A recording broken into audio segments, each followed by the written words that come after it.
Assalamualaikum warahmatullahi wabarakatuh. Perkenalkan, nama saya Adinda Yuniarti dari program studi akuntansi.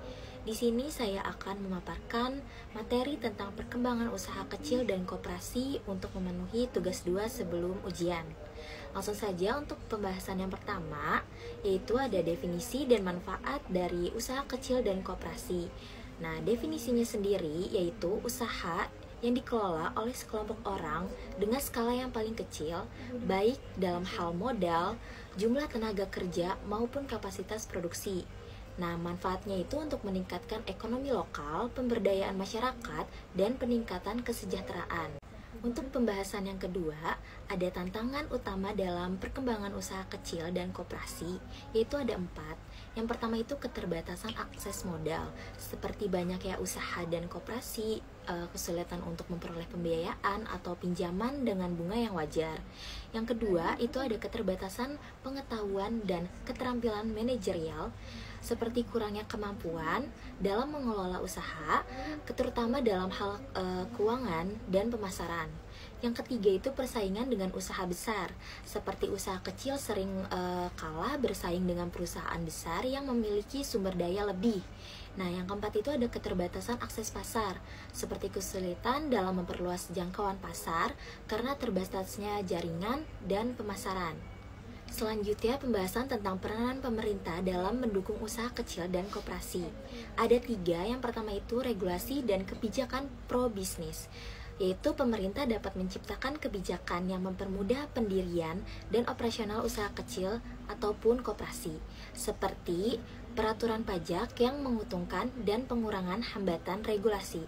Yang kedua itu ada fasilitas pembiayaan, menyediakan akses permodalan dengan bunga rendah melalui program kredit usaha rakyat atau lembaga pembiayaan mikro.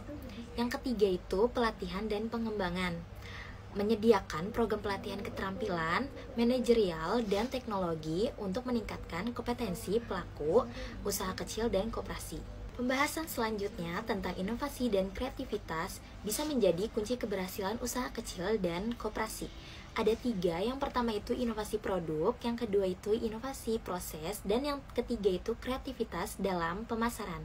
Pembahasan selanjutnya tentang peran teknologi dalam memperkuat usaha kecil dan koperasi. Ada 3, yang pertama peningkatan efisiensi, seperti teknologi membantu usaha kecil untuk meningkatkan efisiensi produksi.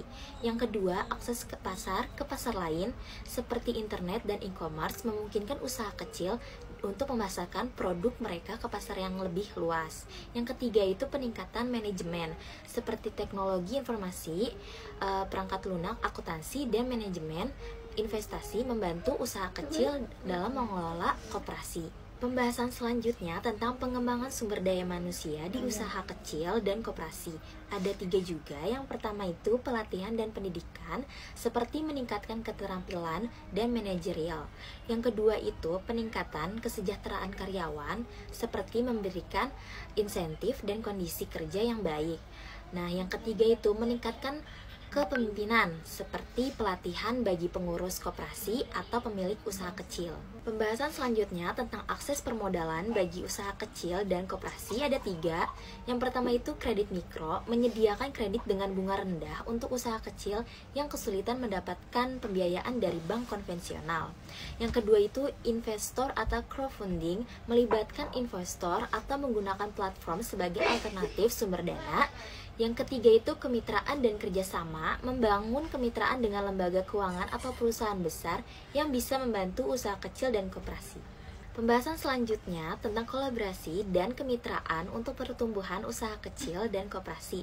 Ada 2, yang pertama kerjasama dengan sektor publik dan swasta, dan yang kedua itu kemitraan antar usaha kecil. Kesimpulan dari materi ini yaitu usaha kecil dan koperasi memegang peran penting dalam perekonomian, baik di tingkat lokal maupun nasional. Meskipun mereka menghadapi berbagai tantangan, dengan dukungan dari pemerintah, inovasi, teknologi, dan kerjasama yang baik, mereka dapat berkembang dan berkontribusi lebih besar terhadap kesejahteraan masyarakat. Sekian pemaparan materi yang sudah saya jelaskan. Kurang lebihnya mohon maaf. Wassalamualaikum warahmatullahi wabarakatuh.